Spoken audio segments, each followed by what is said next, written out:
So welcome everybody.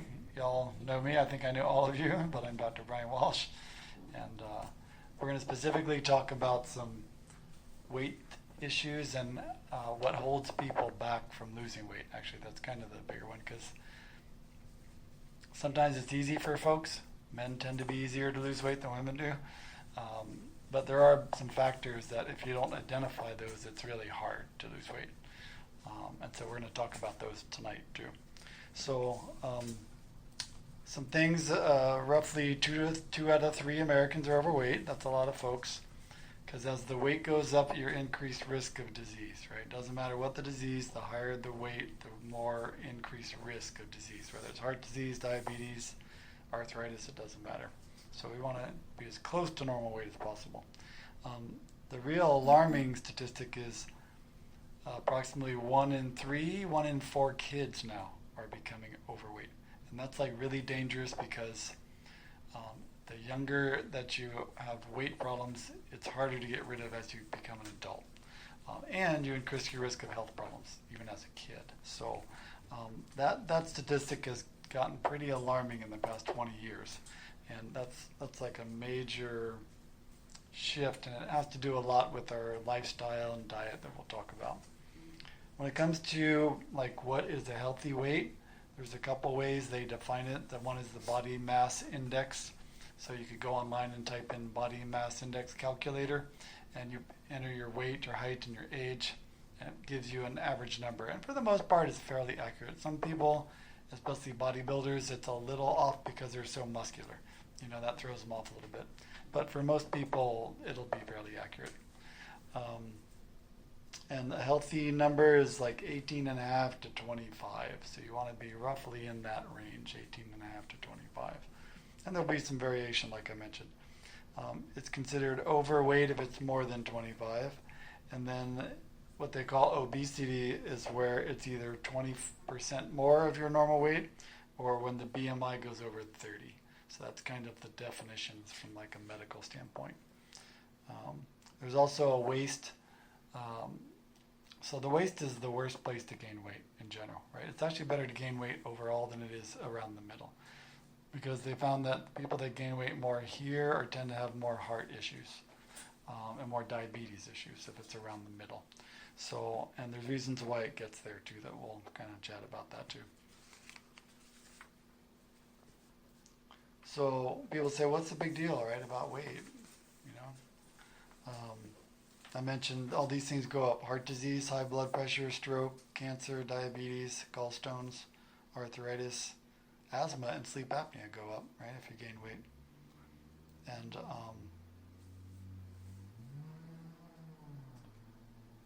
quality of life goes down, right? And that's a big one sometimes.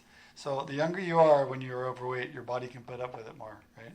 But as we get older, it starts wearing and tearing. And some of that wear and tear of all these knee surgeries and hip replacements are too much weight for too many years, right? That your body's designed to carry. You know, I think these things are supposed to last at least 100 years, your knees, you know. But the rate of knee replacement surgeries has just been outrageous in the past 30 years. I mean, it's unreal. And a big part of that, you know, there are injuries that cause that, but if you're overweight chronically for many years, the joints wear out. That is a reality there. So that's another good reason to not have to deal with that kind of stuff. What are so if you were to think about diets, right, that are out there, is there any like common things in diets, like why people go on diets and carb? Huh?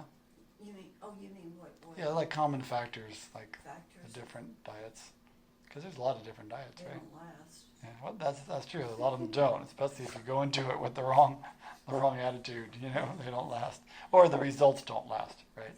That's probably the biggie. Okay. Yeah, the results don't last. But one thing they do have in common is that a lot of them work for somebody, right? Or else there wouldn't be so many different diets, right? Some people, they do vegetarian, they do pretty good. Some people, they do keto, they do well. So there's lots of different diets because we're all different, right?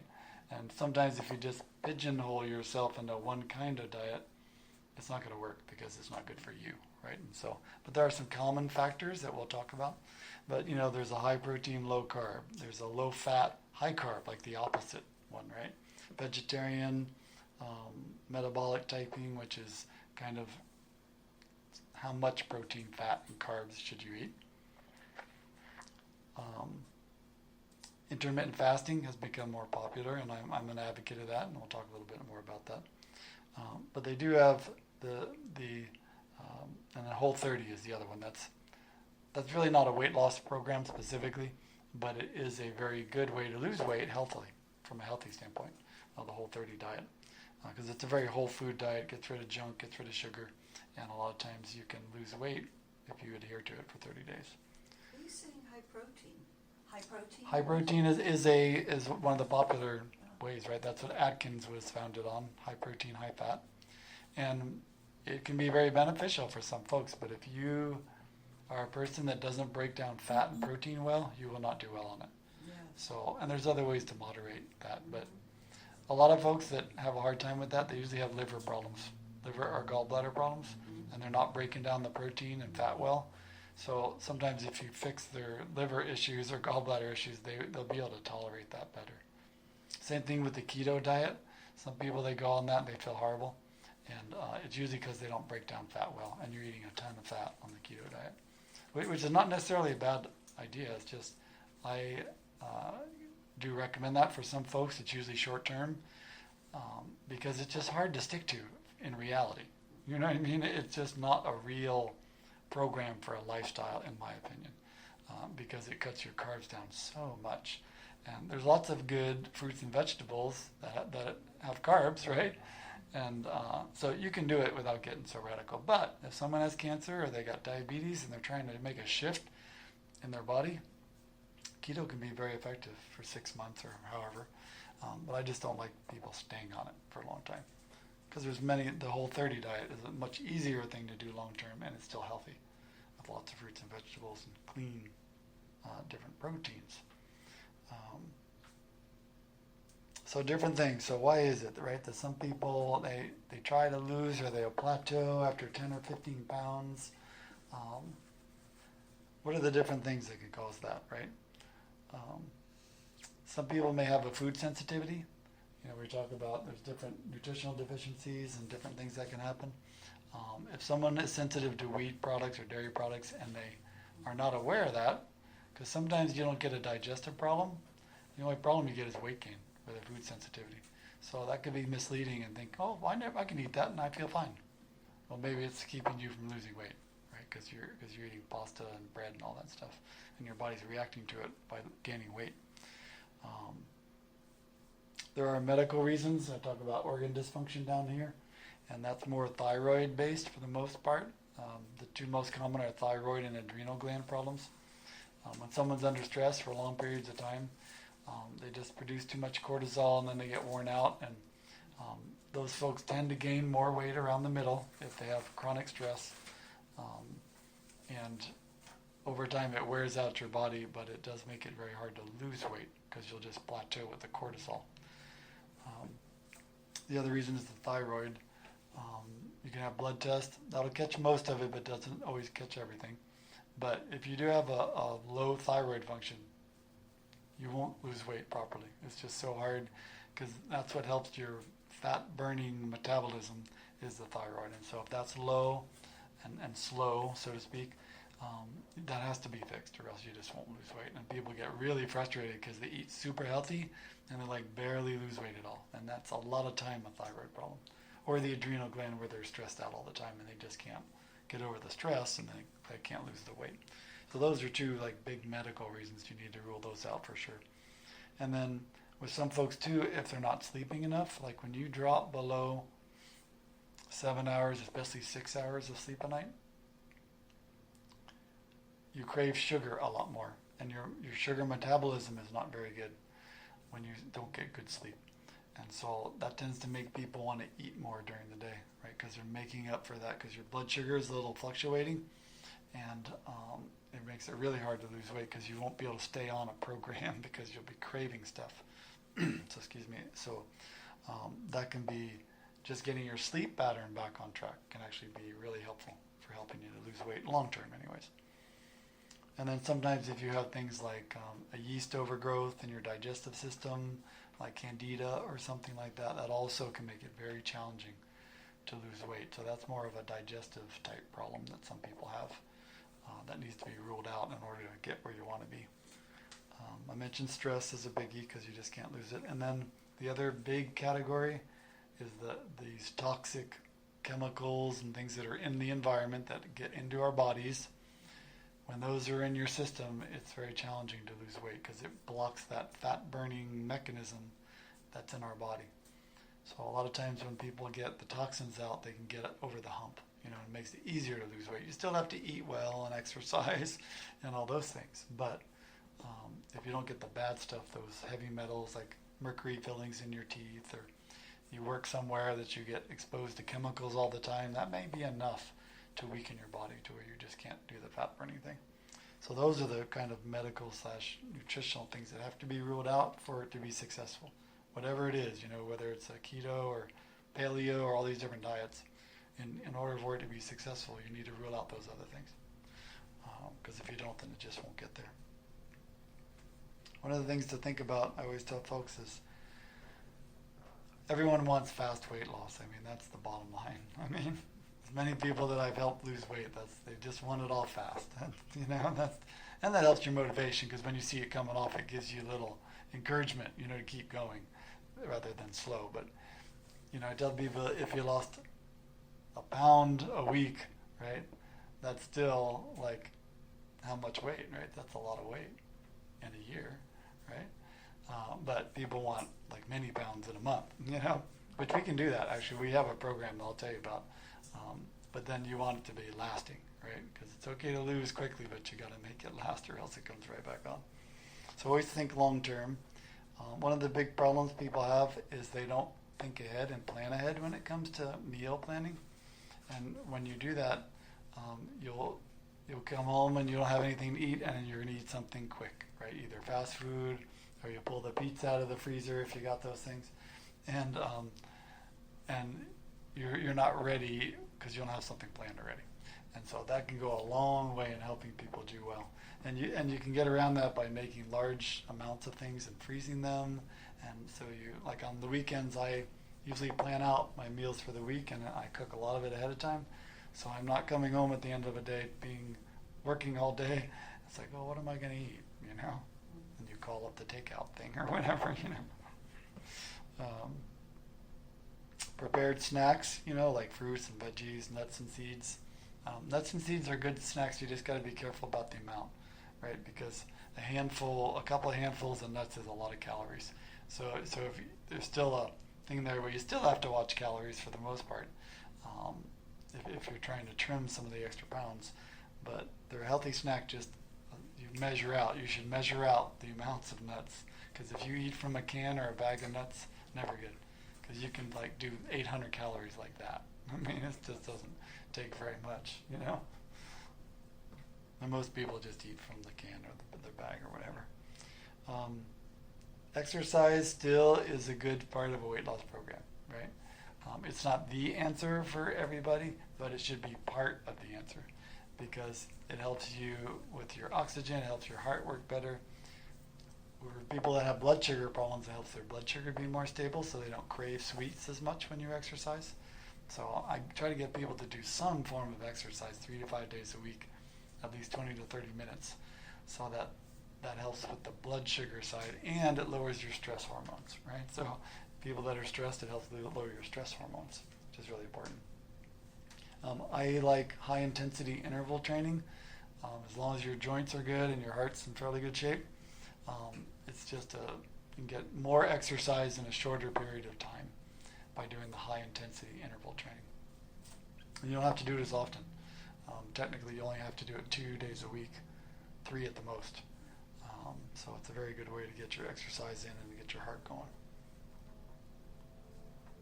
So there used to be this thing where they'd say breakfast is the most important meal of the day, right? You've heard that probably for years, especially us growing up, that was drilled into us.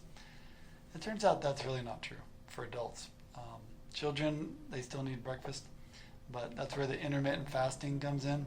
One form of intermittent fasting is you skip breakfast, And you basically only eat, from like 11, 12 o'clock to about 7 o'clock. That's your window of eating, and that's your food intake time, and then you're fasting, so to speak, from that other point in time. They found that when you go somewhere around 12, 13 hours without food, your body starts kicking into what it thinks is a fasting state, which is it starts cleaning up the body, it starts burning fat a little better.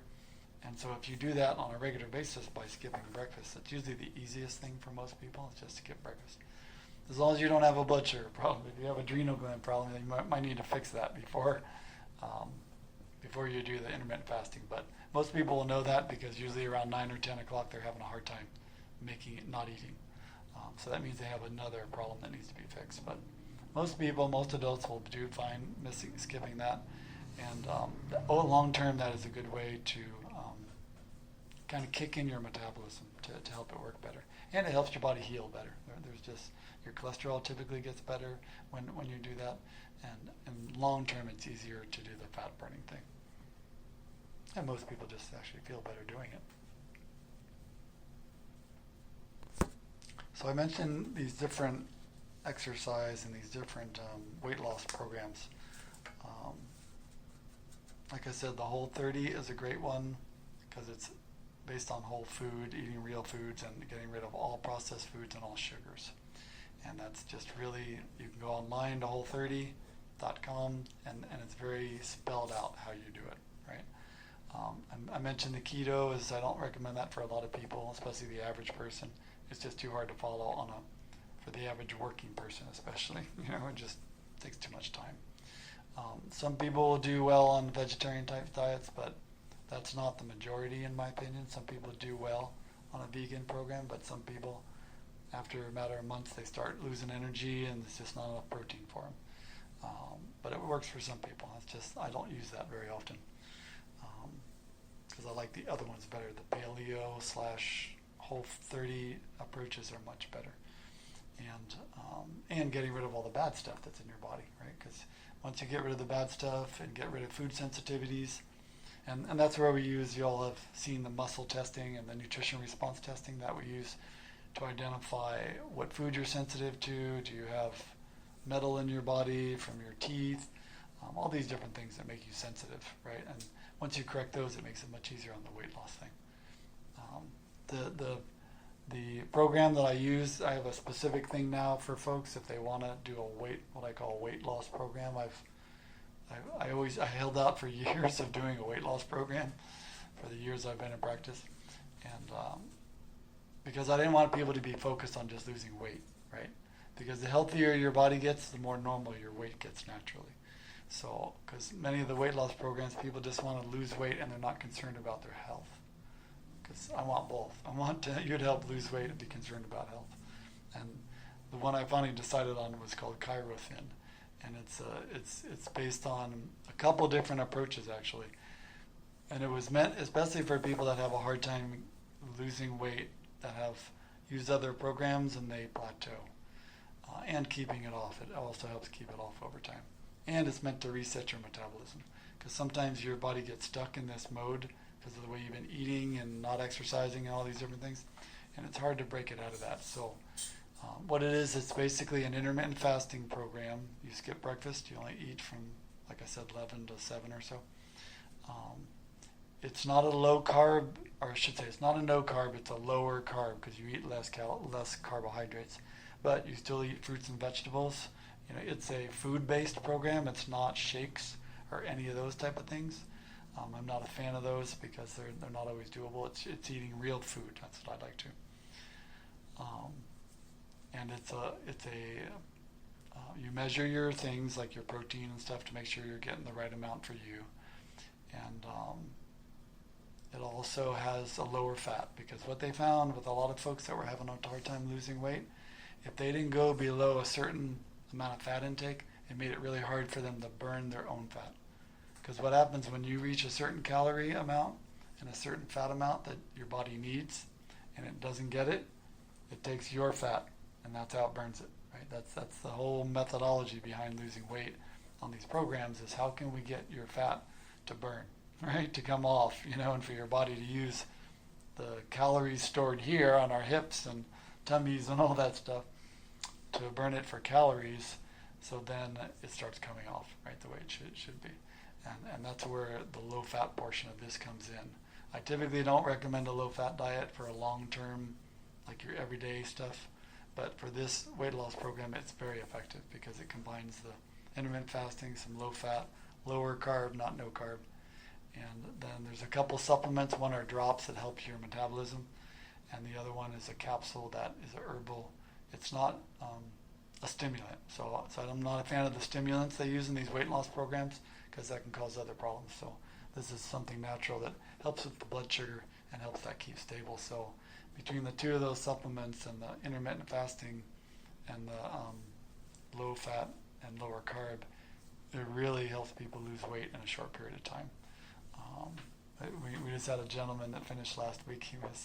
He would like to participate with his friends with they call them Biggest Loser events, where him and his friends, they'd lose weight and then they'd go off and do their thing and then they'd do another weight loss thing. And so he came to me for nutritional stuff and we helped him there. And he goes, I'm going to this family event at the end of June, and I want to get this weight off. And so he did. He started the program. And he has been our biggest loser so far. In 6 weeks, he lost 39 pounds. I mean, that was he did everything exactly the way you were supposed to do it, And so now it's been almost a month that we saw him. And he started incorporating back the other food, some more fat. And he goes, I think this thing really reset my metabolism this time. He said he has not gained a pound back so far in a month. And that's increasing his calories. So he was excited that he might have kind of got his metabolism back into shape, by doing this strict program that he did for a while. And but women typically average 20-something pounds in 6 weeks, but then it has a maintenance program where you start adding some calories back, and then depending on how much weight you want to lose, you would do another round of the drops and the calorie restriction stuff. But it's just a more scientific / healthy way to lose weight if somebody wants to do a focused weight loss program, and something I could feel confident that I could say it's a beneficial thing to do instead of like these, I don't know, whatever you want to call them, these weight loss programs that aren't good for you. This is good for you, and it can actually help reset your metabolism. So that's kind of what we do if somebody wants a specific weight loss program now. Does it work with the skin to keep the elastin going? I mean, I know age is a factor with the skin. Yeah, so, you were asking, does it affect the skin in a negative way or anything? Well, I was thinking, it sounds like it's a slow, steady, good way to lose. And then is it like what you're eating, helping the skin be healthy enough to not get flabby, and Oh, I see what you're saying. Yeah, so there's two things there when it comes to the weight loss and like skin. The larger the person is and the more excess weight they have, the harder it's going to be for the skin in terms of, you're talking about like flabby afterwards, kind of when people lose a lot of weight. yes. Yeah. So the larger they are, the harder that is to resolve. And some of it won't completely resolve for people that are really, really large. But that's more the exception. Over time, because you're eating like the fruits and vegetables still and that kind of thing, it can still be like the guy that just lost almost 40 pounds. He just trimmed down perfectly. I mean, he didn't have no excess or anything. I mean, he really trimmed down well. And it's got enough protein in it, because that you also need the protein for your skin as well. And that's the problem with some of the low protein diets, is sometimes it's not enough for your body to rebuild itself. So that's why I like protein in the diet.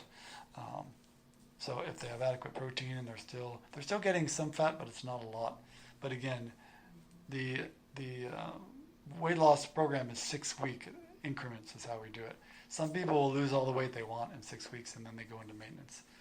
But some people, if they're quite large and they got lots of pounds to lose, then they have to cycle. So So they do 6 weeks of the weight loss. They wait a minimum of 3 weeks before they can go do the another round of the weight loss program to let their bodies go into the maintenance. And with the cycling of going in and out like that, that also helps reset your metabolism again.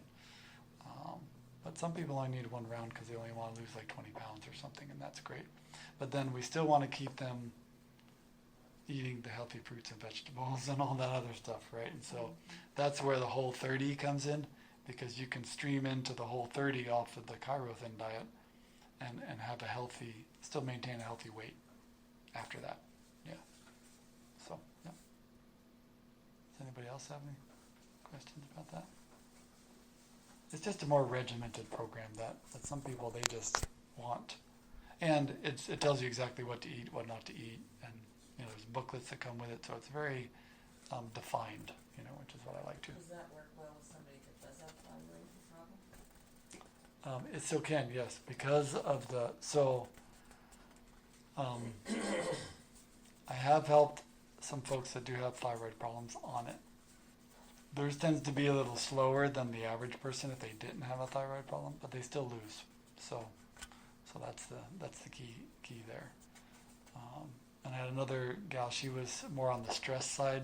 She had adrenal problems, and she had plateaued as well. She didn't have a lot to lose. I think she only wanted to lose 15 pounds, but she couldn't get it off regardless of what she tried. And this helped her reset it. She was just slow, gradually each week, just a few pounds here, a few pounds there, and then she reached where she wanted to be. But hers was more stress related, why she couldn't lose it. But because of the way the formulations are and stuff, it can help with that too, the stress part. And it got her away from some of the foods that were causing trouble, for her, especially the sugar. That's just a biggie for most people. Any other questions? You guys are easy. How much does that cost? So it's normally for the 6 weeks, and that includes the supplements too. And you have a weekly weigh-in. So you come in, you have a weekly weigh-in and a measurement. We measure all the different body parts, the thighs, the arms, legs, and all that. That includes that. You do get a visit with me, because if there's something we need to figure out why it's not going as fast as we want it to, if that's happening, then I troubleshoot what's going on there. And so normally that's $649, and then but for on July 4th I'm going to be having a special, but I give it to you guys too. It's $5.99, so it's a little less, but it's really effective. So I think the least amount that somebody lost was 15 pounds, but they just weren't really doing it right. So most people lose 20 pounds or more during that 6 weeks, as long as they're being good and not eating bad stuff out and eating sugar, because that's the key. And watching the fat, so even things like salmon, which is normally a good food, you don't do that type of fish on the program because it's too high in fat. And so you just won't burn as well that way. But there's some other white fishes, I think, that are allowed. And the lean meats, as long as it's certain percentages. But yeah, it's definitely strict on the fat, but that's how it works to get the breakthrough that most people have, especially when you're trying to get it off the middle, because that's the hardest one typically. Is that it?